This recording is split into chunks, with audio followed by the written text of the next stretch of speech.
Mixed martial arts is already an inherently dangerous sport, but these days the biggest risks are taken outside the cage.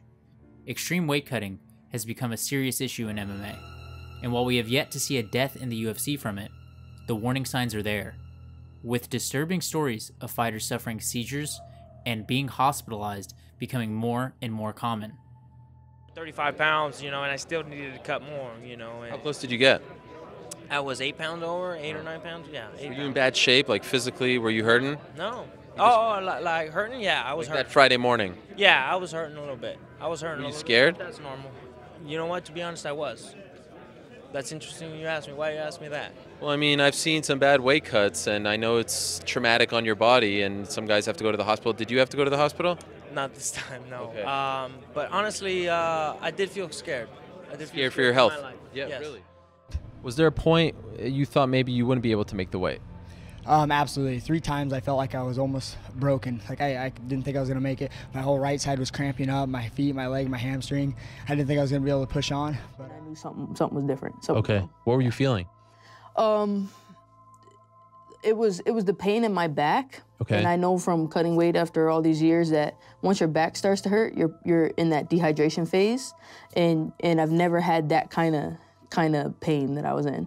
And then my ribs and my legs started cramping, and I couldn't really walk without my legs wobbling and feeling weak. And then I started getting delirious, and I was like, wow. The UFC Performance Institute recently released a document suggesting fighters should be stepping into the cage no more than 10% heavier than their weight class. So 155-pound fighters shouldn't be more than 170.5 pounds. 185-pound fighters shouldn't be more than 203.5 pounds, and so on. But an ongoing study from the California State Athletic Commission has 30% of fighters blowing up to 20% or more above their weight class. So some 155-pound fighters are stepping into the cage at 186 or more pounds, which means they're cutting over 30 pounds. With nearly a third of fighters making such extreme cuts, it's no wonder we're hearing more horror stories. Just like there was no way I was not making the weight. Longo was tearing up. Everyone was like, "You're done." I'm like, "No, put me back in the sauna."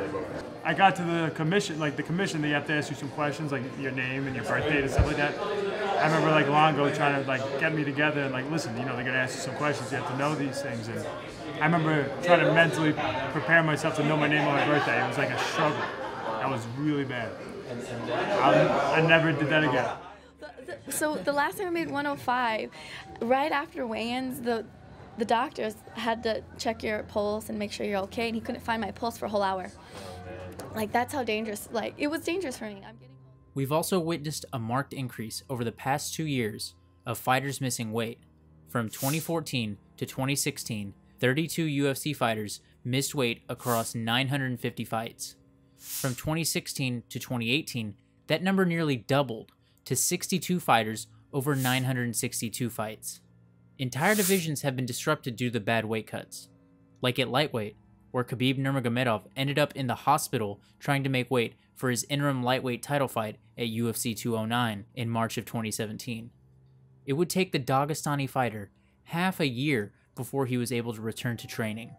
At UFC 223, Khabib's next shot at the 155-pound title turned into a fiasco after the New York Athletic Commission ruled his opponent Max Holloway medically unfit to compete over his weight cut.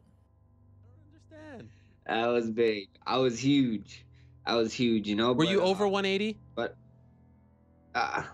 maybe. Okay. Maybe. Were you over 190?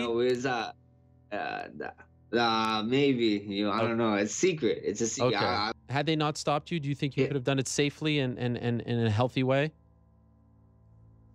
I think I would have did it. I don't know how to answer safely anything. It's a weight cut, but... Middleweight is the most recent division to have issues, with title challenger Yoel Romero missing weight for both his interim title fight at UFC 221, which he won, and his shot at legit champion Robert Whittaker, which he lost by an inch.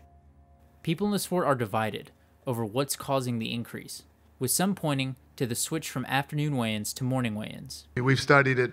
The numbers don't lie. We've talked to fighters. ton of fighters want to go back to 4 o'clock, and there's a lot of fighters that don't. You know, Others think it's due to fighters and their nutritionists attempting to cut ever-increasing amounts of weight to gain a size advantage in the cage. And then there's the suspicion amongst some that missing weight is a calculated decision to come in bigger and avoid depleting the body as much as their opponents. That particular theory has been getting a lot more traction lately due to one particularly shocking statistic. Fighters who have missed weight have gone 7-3 in 2018. So how can promotions stop their fighters from undergoing extreme weight cuts?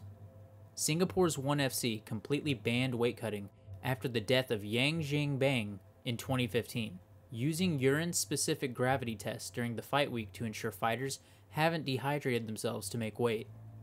Meanwhile, in the United States, the California State Athletic Commission has implemented a 10-point plan to deal with the issue.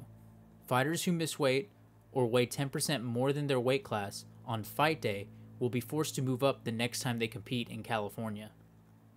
But with over 50 athletic commissions in the US alone and thousands of promotions around the world, it's going to be difficult for any solution to take hold.